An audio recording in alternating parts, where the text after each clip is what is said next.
Emissão de cheque sem fundo. Pode dar cadeia? Emitir um cheque sem fundo é crime ou não? Continua comigo até o final que eu tenho uma surpresa para você.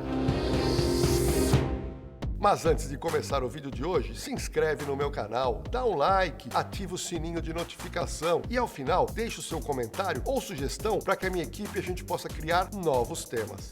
A discussão desse vídeo é o seguinte: uma pessoa tem talão de cheque e hoje ainda muita gente utiliza folhas de cheque para pagamento e eventualmente uma pessoa vai lá, dá um cheque de pagamento para alguma mercadoria, mas por algum problema esse cheque volta sem fundo. A pessoa que emitiu comete crime? A pessoa que recebeu esse cheque, que ficou chateada que não recebeu, pode fazer alguma coisa na delegacia? Qual a solução para um caso como esse? A primeira informação que eu quero trazer para você é que existe uma lei, que é a chamada Lei do Cheque, que fala o seguinte: cheque é um documento para você fazer pagamentos à vista, ou seja, é a mesma coisa que se você fosse dar um dinheiro, mas existe o talonário de cheque. Você emite o cheque, esse cheque tem que ser depositado e teria que ter crédito. Mas tem gente que quer comprar alguma coisa e não quer pagar, dá a folha de cheque, esse cheque é depositado e o cheque volta sem fundo. Aí o credor liga para o devedor e fala: poxa, eu acreditei na sua folha de cheque e não tem fundo. A pessoa começa a falar: calma que eu vou te pagar, e muitas vezes não paga é nada.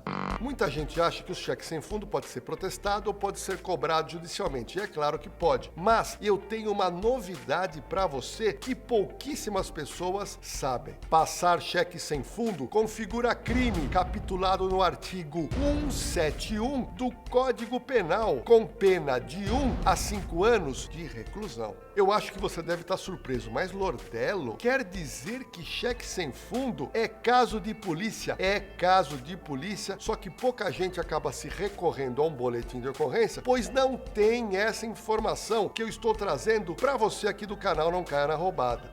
Mas espera um pouco, vamos diferenciar o cheque sem fundo, dado como forma de pagamento à vista, pois nós temos também o chamado cheque pré-datado. O que é o cheque pré-datado ou pós-datado? É quando o comprador faz um acordo com o vendedor de eventualmente pagar uma determinada mercadoria em 2, 3 vezes com cheques pré-datados. Ou seja, a data para o cheque ser depositado vai ser para frente e não à vista. Então aqui vale essa orientação. O cheque dado como forma de pagamento à vista, se voltar sem fundo, é considerado crime, artigo 171. Agora, o cheque pré-datado, que eventualmente na hora de ser descontado não tiver fundo, aí não é considerado crime de estelionato. Quando você emite um cheque pré-datado e não paga, você se torna apenas um inadimplente, ou seja, esse cheque poderá ser cobrado nos meios legais na área civil.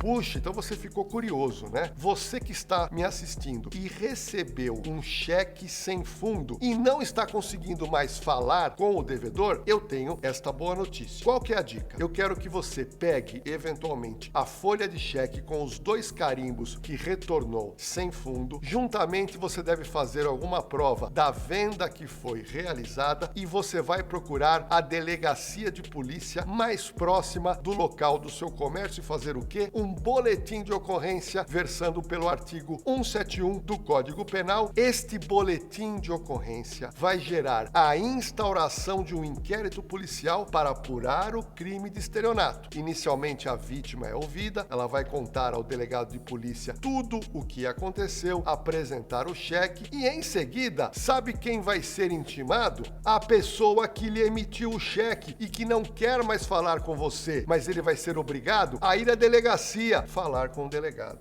Mas Lordelo, eu realmente tenho um cheque sem fundo, mas é um cheque de R$50. Eu posso acionar essa pessoa na polícia? E a resposta é: pode. Independente do valor da emissão do cheque sem fundo, você pode se socorrer da delegacia e essa pessoa vai responder pelo crime de estelionato. Agora vai uma notícia que vai te interessar. O devedor, ou seja, aquele que fez a emissão do cheque que não tinha fundo, quando ele receber a notificação para comparecer à delegacia e souber que ele vai responder por crime, é óbvio que ele vai te procurar e vai falar o seguinte: poxa, eu quero te pagar. Aí você vai fazer um acerto com ele, eventualmente se foi combinado ou não pagar algum tipo de juro, ele vai te pagar e você vai emitir um recibo aonde aquela dívida foi saldada. Agora, tem um detalhe muito importante. Por que o devedor deveria fazer o pagamento? Existe uma súmula no Supremo Tribunal Federal, que é a súmula 554, que diz o seguinte: instaurado inquérito policial para apurar o crime de cheque sem fundo, se o devedor, ou seja, o suspeito de cometer esse crime, fazer o pagamento antes do recebimento da denúncia pelo Ministério Público, este inquérito será arquivado. Mas o que é o inquérito arquivado? Você quer que eu responda? Vamos lá. Inquérito arquivado é quando o juiz determina que aquele crime não deve mais ser apurado e a pessoa suspeita não ficará com o nome sujo na polícia. Tenho certeza que você gostou dessas informações e eu espero você no próximo vídeo aqui no canal Não Caia na Roubada.